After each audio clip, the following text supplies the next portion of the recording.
శ్రీ గురుచరిత్ర 44వ అధ్యాయం. శ్రీ గణేశాయ నమ. శ్రీ సరస్వత్యై నమ. శ్రీ గురుభ్యో నమ. హరి ఓం. ప్రస్తావన: సత్కథా శ్రవణానికి సద్గురు సేవా వృత్తాంతాలు శ్రేష్టతమములు. అట్టిది వినిన నామధారకుడు ధన్యోస్మి అంటాడు. తంతుకుడు శ్రీగురుడు ఆజ్ఞాపిస్తే వారి పాదుకలు ధరించి వారితో కలిసి యోగగమనంతో శ్రీశైలం చేరి దర్శిస్తాడు. శ్రీగురుడు, శ్రీశైల మల్లికార్జునుడు, కల్లేశ్వరుడు కూడా తామేనని దర్శనమిచ్చారు. మహనీయుల సంచారం వల్లనే తీర్థాలకు క్షేత్రత్వం సిద్ధించిందని శ్రీగురుడు చెబుతాడు. కానీ సద్గురువు తాను గురువునని చాటుకోడు. అందుకే శ్రీగురుడు తన నివాసం వలన గంధర్వపురము, సంగమము పవిత్రమైనాయని చెప్పక అచ్చటి తీర్థాల, దేవతల సాన్నిధ్యం వల్ల అవి పవిత్రము అని చెబుతారు. ఆ దేవతలనే సేవించమని చెబుతారు. భక్తుడే అనుభవంతో సద్గురువు పరమేశ్వరుడేనని గుర్తించి ఆశ్రయించాలి. అందుకే శ్రీ రమణ మహర్షి తాను గురువునని, ఇతరులు శిష్యులు అని తలచేవాడు ఆ పేరుకే అర్హుడు కాదు అనేవారు. నిజానికి దేవతల కంటే సద్గురువే శ్రేష్ఠుడు. కల్లేశ్వరుడు నరకేసరిని, చండలేశుడు నందిశర్మను తమనుగాక శ్రీగురుని సేవించమని ఆదేశించారు. శ్రీకృష్ణుని విశ్వరూపంలో లాగా సకల దేవతలు విశ్వరూపుడైన సద్గురుని యందు ఉంటారు. ముక్తికి సద్గురు కృపే ముఖ్యం. విమర్శుడనే రాజు మరి 7 జన్మల తర్వాత అగస్త్యుని అనుగ్రహంతో ముక్తుడు అవుతానని చెబుతారు. సద్గురువును మానవుడు అని శంకించడం పాపమే. ఇతర పాపాల వలె అది కూడా సద్గురు సేవ వలన క్షాళనమవుతుందని శ్రీగురుడు నందిశర్మకు చెబుతాడు. భావయుక్తమైన సద్గురు స్తోత్రం కూడా అంతటి మహిమాన్వితమే. శ్రీగురుని అనుగ్రహం వలన విద్యావంతుడైన నందిశర్మ చేసిన గురుస్థుతి అతని కుష్ఠవ్యాధిని నివారించి అతడికి తత్వజ్ఞానము, భుక్తి ప్రసాదించింది. సద్గురు కథాశ్రవణము, రచనము, పఠనము కూడా ప్రధానమైన ముక్తి సాధనాలేనని నందిశర్మ, నరకేసరుల వృత్తాంతాలు నిరూపిస్తాయి. అంతటి సద్గురు చరిత్రను పారాయణ చేస్తున్న మన భాగ్యం ఎంతటితో గుర్తించి పారాయణ చేయాలి. ఇట్టి దృఢమైన స్మృతి మనలో కలిగేందుకు మిగిలిన దత్తావతారాలైన సద్గురువుల చరిత్రలు కూడా ఇంత శ్రద్ధగానో పారాయణ చేస్తే అన్ని రూపాలలో అవతరించిన శ్రీ దత్తస్వామి పట్ల మన భక్తి దృఢమవుతుంది. ఈ విషయాల్ని 44, 45, 46 అధ్యాయాలు వివరిస్తాయి. ఇక కథలోకి వెళ్తే నామధారకుడు నమస్కరించి, స్వామి, మీ గురుని లీలలు అన్నింటినీ వివరించండి అని కోరిగా సిద్ధయోగిలా చెప్పారు. శ్రీగురుని సేవకులలో తంతుకుడు అనే సాలెవాడు ఒకడు ఉండేవాడు. అతడు నిత్యము ఇంటి పనులు చూచుకొని మఠానికి వచ్చి ముంగిలి ఊడ్చి నీళ్లు జల్లి ముగ్గులు పెట్టేవాడు. అటు తర్వాత అతడు శ్రీగురునికి దూరం నుండే సాష్టాంగ నమస్కారం చేసుకుని వెళ్తుండేవాడు. ఒక సంవత్సరం శివరాత్రికి అనే అతని బంధువులందరూ శ్రీశైలం వెళ్తూ అతన్ని కూడా రమ్మన్నారు. అతడు, ఓరి వెర్రి వెదవల్లారా, శ్రీశైలం ఎక్కడో ఉన్నందుకొని కాళ్ళు ఇడ్చుకుంటూ అంత దూరం పోవడం ఎందుకు?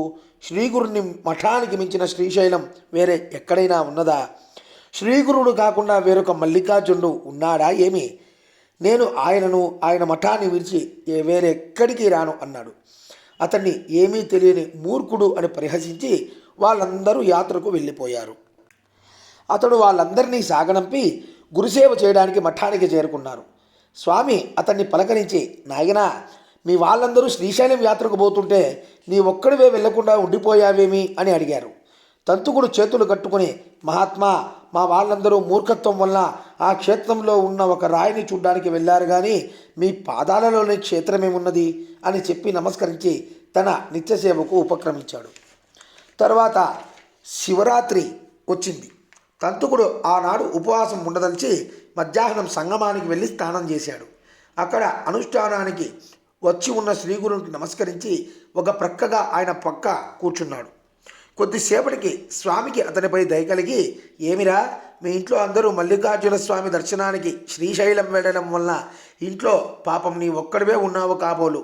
నీవు ఇదివరకు ఎప్పుడైనా శ్రీశైలం దర్శించావా లేదా అన్నారు. తంతుకుడు అప్పుడు, స్వామి, ఏలిన వారి పాదాల తప్ప నేను ఇంకేమీ ఎరుగను. తీర్థయాత్రలన్నీ నాకు మీ పాదసేవలోనే ఉన్నాయి అని దృఢమైన విశ్వాసంతో బదులు చెప్పారు. ఆ రోజు అక్కడ బ్రహ్మాండమైన ఉత్సవం జరుగుతున్నది. నీవెప్పుడూ చూడలేదు కదా, నీవు కూడా వెళ్తే బాగుండేది అన్నారు శ్రీగురుడు. అతడు, స్వామి, నాకు దాని మీద అంత ప్రీతి లేదు అయినా మీరు అంతగా చెబుతున్నారు కనుక ఎప్పుడైనా మీరు చూపిస్తే చూడాలని ఉన్నది అన్నాడు. శ్రీగురుడు అతని మనోనిశ్చయానికి అబ్బురపడి అతన్ని ప్రేమగా దగ్గరకు పిలిచి, నీవే మా నిజమైన భక్తుడువు కనుక నీకు ఇప్పుడే శ్రీశైల దర్శనం లభిస్తుంది. నీవు ఈ మా పాదుకలు గట్టిగా పట్టుకుని కన్నులు మూసుకో అని ఆదేశించారు. అతడు చిత్తం స్వామి అని అలాగే చేశాడు. అప్పుడు శ్రీగురుడు అతన్ని క్షణకాలంలో శ్రీశైలంలోని పాతాళగంగ ఒడ్డుకు చేర్చి అతన్ని కళ్ళు తెరవమని చెప్పాడు. అతనికి ఆ క్షణకాలం నిద్ర తూగినట్లయింది. అతడు కళ్ళు తెరిచి చుట్టూ చూచి మొదట భయపడ్డాడు. శ్రీగురుడు నవ్వుతూ, భయపడతావెందుకు? ఇదే శ్రీశైలం.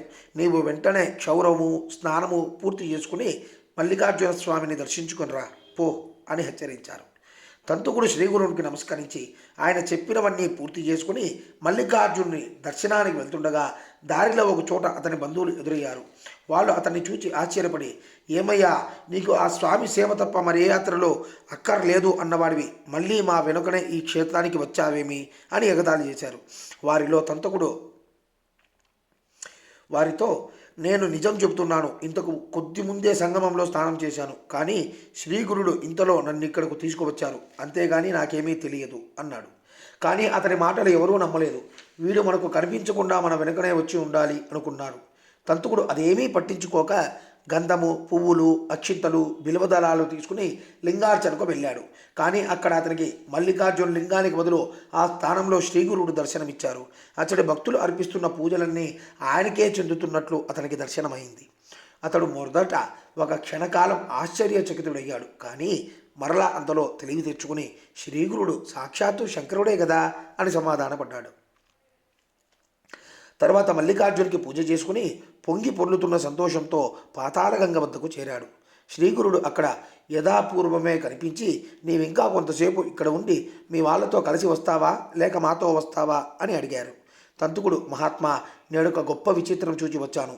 లింగార్చనకు అని దేవాలయానికి వెళ్ళినప్పుడు నాకు అక్కడి శివలింగంలో మీరే ఉండి అందరూ చేసే పూజలన్నీ అందుకున్నట్లు దర్శనమైంది.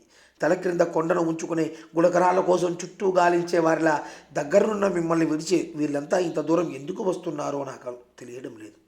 మీరు మానవాకృతితో అవతరించిన పరమేశ్వరులు అయినప్పటికీ నివురుగప్పిన నిప్పుల మీ మహిమ అందరికీ గోచరించడం లేదు. అది తెలిసాక మిమ్మల్ని విడిచి నేనిక చేసేదేముంది? మీ పాదాల వద్ద పడి ఉన్న నన్ను ఇక్కడకు ఎందుకు తీసుకువచ్చారో నాకు అర్థం కావడం లేదు అన్నారు. అప్పుడు స్వామి, నాయనా, అలా కాదు. విశ్వమంతటా వ్యాపించి పరమేశ్వరుడు ఒక్కడే ఉన్నప్పటికీ ఆయన సన్నిధిని అనుభవించడానికి స్థాన మహిమ భక్తులకు ఎంతో ఉపకరిస్తుంది అన్నారు. అప్పుడు భక్తుడు దాన్ని వివరించమని కోరగా శ్రీగురుడు ఇలా చెప్పారు. నాయన, మహాశివరాత్రి నాడు ఈ క్షేత్రం ఎంతో మహిమతో కూడి ఉంటుంది. పూర్వం కిరాత దేశంలో పరాక్రమశాలి బుద్ధిమంతుడు అయిన విమర్శనుడు అనే రాజు పరిపాలిస్తుండేవాడు. అతడు ఈశ్వర భక్తుడే గాని యుక్తాయుక్త విచక్షణ లేకుండా ఇంద్రియ సుఖాలు అనుభవిస్తూ పరస్త్రీ లంపటుడుగా ఉండేవాడు. కానీ మరొక వంక నిత్యము శ్రద్ధగా లింగార్చన చేసి నృత్య గీతాలతో విధిగా శివుని సేవించేవాడు. అతని భార్య కుముద్వతి మహాగుణవంతురాలు. ఆమె ఒక రోజున అతనితో, ప్రాణనాథ, మీకు కోపం రాదంటే ఒక మాట అడుగుతాను, చెప్పండి.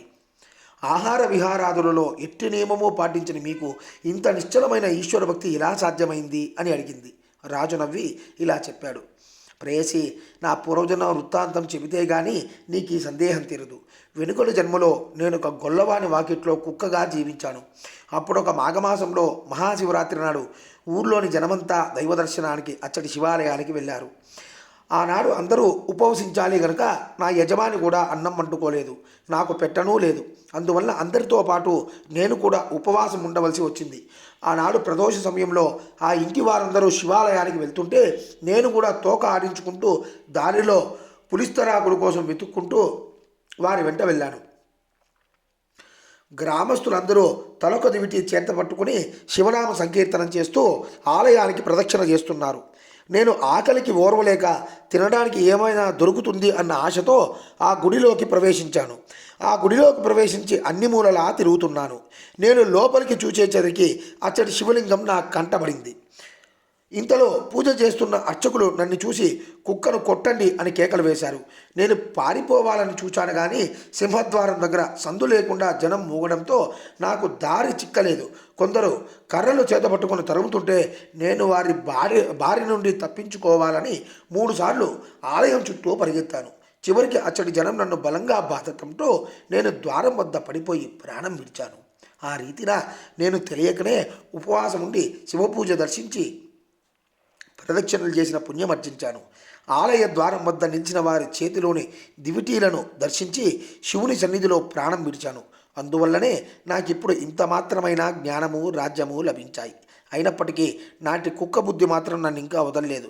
అందుకే నేను ఇప్పటికీ నా నడవడి తప్పు అని తెలిసినా మార్చుకోలేకున్నాను అన్నాడు.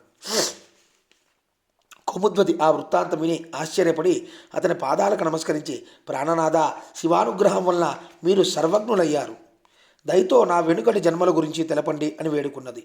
విమర్శనుడు నవ్వి, ప్రేయసి, పూర్వం శ్రీశైలంలో నీవు ఒక పావురంగా ఉన్నావు. నీవొకరోజు అడవిలో మాంసం ముక్కును కరుచుకొని పారిపోతుండగా ఒక డేగ దాన్ని లాక్కోదలిచి నిన్ను తరిమింది. నీవు ప్రాణమితితో మల్లికార్జున్ని ఆలయం గోపురం చుట్టూ ఎగిరావు. చివరికి అది నిన్ను చంపి మాంసం ముక్కని ఎత్తుకుపోయింది. ఆనాడు నీవు ఆలయానికి ప్రదక్షిణ చేసి ఆ క్షేత్రంలో మరణించడం వల్ల నీవీనాడు రాణిగా జన్మించావు అని చెప్పాడు. నాటి నుండి ఆమె మరింత భక్తితో శివుణ్ణి పూజించగలను అని చెప్పి, నాథా, ముందు జన్మల్లో మనకేమి జరగనున్నదో కూడా సెలవీయండి అని కోరింది. అప్పుడు రాజు ఇలా చెప్పాడు, సఖీ, నేను సింధు దేశంలో రాజకుమారుడిగా జన్మిస్తాను. నీవు సంజయ దేశ రాజకుమార్తెగా జన్మించి నా భార్యమవుతావు. ఆ పై జన్మలో నేను సౌరాష్ట్ర దేశానికి రాజునవుతాను. నీవు కళింగ రాజకుమార్తెపై నా రాణివి అవుతావు. అటుపై జన్మలో నేను గాంధార దేశానికి రాజునవుతాను. నీవు మగధ దేశ రాజపుత్రిగా జన్మించి నన్ను వివాహం చేసుకుంటావు. ఆ తర్వాత జన్మలో నేను అవంతి రాజకుమారుడిగా జన్మించినప్పుడు నీవు దశార్ణ దేశంలో రాజకుమార్తెగా జన్మించి నా పట్టమహిషి అవుతావు. అటు తర్వాత జన్మలో నేను అనంతుడనే రాజుగా జన్మిస్తాను. నీవు యయాతి వంశంలో జన్మించి నా రాణివవుతావు. ఆ పైన నేను పాండ్య దేశంలో పద్మవర్ణుడు అనే రాజుగా జన్మిస్తాను. అప్పుడు నీవు విదర్భ దేశంలో సుమతి అనే రాజకుమార్తెగా స్వయంవరంలో నన్ను వివాహమాడతావు. అప్పుడు నేను సర్వశాస్త్రాలు నేర్చి దేవతలను బ్రాహ్మణులను పూజిస్తూ దాన ధర్మాలు చేసి చివరకు వృద్ధాప్యంలో అగస్త్య మహర్షి వలన సన్యాసాశ్రమం తీసుకుని మరణించాక నీతో కలిసి జన్మరాహిత్యం పొందుతాను. ఇంతటికీ కారణం శ్రీశైల మల్లికార్జుని అనుగ్రహమే. కనుక మనం శ్రీశైలం దర్శించి వద్దాము అని చెప్పి కుముద్వతితో కలిసి యాత్ర చేసి వచ్చాడు. కనుక తంతుక తెలియకనే ఈ క్షేత్రంలో చేసిన ప్రదక్షిణం వలన ఒక పావురానికి రాణి పదవి, తర్వాత మోక్షము కలిగాయి. నీకిప్పుడు ఈ సంగతి తెలిసింది గనక నేటి నుండి నీవు నిరంతరము ఈశ్వరుణ్ణి ఆరాధించు. గంధర్వ నగరంలో ఈ మల్లికార్జునునితో సమానమైన మహిమ గల కల్లేశ్వరుడు ఉన్నాడు. నీవు నిత్యము ఆయన్ను ఆరాధించు అని చెప్పారు. తంతుకుడు, స్వామి, మీరెందుకు ఇలా చెబుతున్నారో నాకు తెలియడం లేదు. మల్లికార్జుని స్థానంలో నాకు దర్శనమిచ్చింది మీరే కదా. సర్వవ్యాపకులు పరంజ్యోతి స్వరూపులు అయిన మీ పాదాలను ఆశ్రయించిన నన్ను వేరుగా శివార్చన చేయమంటారేమిటి? మీరు గాక వేరొక దైవం ఉన్నాడా ఏమి అని గురుని పాదాలకు నమస్కరించాయి అడిగాడు. అప్పుడు శ్రీగురుడు అతనితో పాదుకలు విడవకుండా పట్టుకోమని చెప్పి రెప్పపాటులో గంధర్వపురం వద్ద సంగమానికి అతన్ని తమతో కూడా చేర్చారు. వీరిద్దరూ శ్రీశైలంలో ఉన్న సమయంలో పురవాసులు ఎందరో శ్రీ నృసింహ సరస్వతి స్వామివారి దర్శనం కోసం మఠానికి సంగమానికి వచ్చి పవిత్రమైన మహాశివరాత్రి నాడు వారి దర్శనం ఎక్కడా లభించక నిరాశతో వెనుతిరిగిపోయారు. తర్వాత ఆ సంగతి వినగానే శ్రీగురుడు వారందరినీ పిలుచుకొని రమ్మని తంతుకుని గ్రామానికి పంపారు. అందరూ అతన్ని చూచి ఆశ్చర్యంతో, నీవు మహాశివరాత్రి నాడు తల గొరిగించుకుని వచ్చావేమిటి అని ఎగతాళి చేశారు. అతడు జరిగిందంతా పూసగొచ్చినట్లు చెప్పి అందుకు తార్కాణంగా శ్రీశైలం నుండి తెచ్చిన ప్రసాదము పువ్వులు చూపాడు. వాళ్ళు అది నమ్మలేక, ఆ రోజు మధ్యాహ్నం కూడా నిన్ను మీ ఇంటి దగ్గర చూచాము. నీవు చెప్పేది నిజం కాదు. ఈ పువ్వులు ఇంకెక్కడి నుంచో తెచ్చావులే పో అన్నారు. అప్పుడు అతడు తనను రెప్పపాటులో శ్రీగురుడు శ్రీశైలం తీసుకువెళ్ళి వచ్చిన సంగతి చెప్పి, ఇప్పుడు స్వామి సంగం తీరంలో ఉన్నారు, మిమ్మల్ని పిలుచుకురమ్మన్నారు, కావాలంటే వారిని అడగండి అని చెప్పాడు. శ్రీగురుని మహత్యం ఎరిగిన ఆ భక్తులు నమ్మారు. వెంటనే అందరూ శ్రీగురుని దర్శించి ఆ రూపంలో తమకు కూడా మల్లికార్జునుడే దర్శనమిచ్చారని స్తుతించారు. తర్వాత 15 రోజులకు శ్రీశైల యాత్రకు వెళ్ళిన పురవాసులు తిరిగి వచ్చి ఆ క్షేత్రంలో తాము తంతుకుడిని చూచామని చెప్పారు. అంతవరకు అతని మాటలు నమ్మని వారు కూడా తంతుకుడు చెప్పింది వాస్తవము అని తెలుసుకున్నారు. తంతుకుడు యావజ్జీవము స్వామిని సేవించి చివరకు ముక్తి పొందాడు. శ్రీగురుని మహత్యం ఎంతని చెప్పగలము. శ్రీ దత్తాయ గురవే నమ. శ్రీ శ్రీపాద శ్రీవల్లభాయ నమ. శ్రీ నృసింహ సరస్వత్యే నమ. ఇది శ్రీ గురు చరిత్ర 44వ అధ్యాయం సమాప్తం. జై గురుదత్త.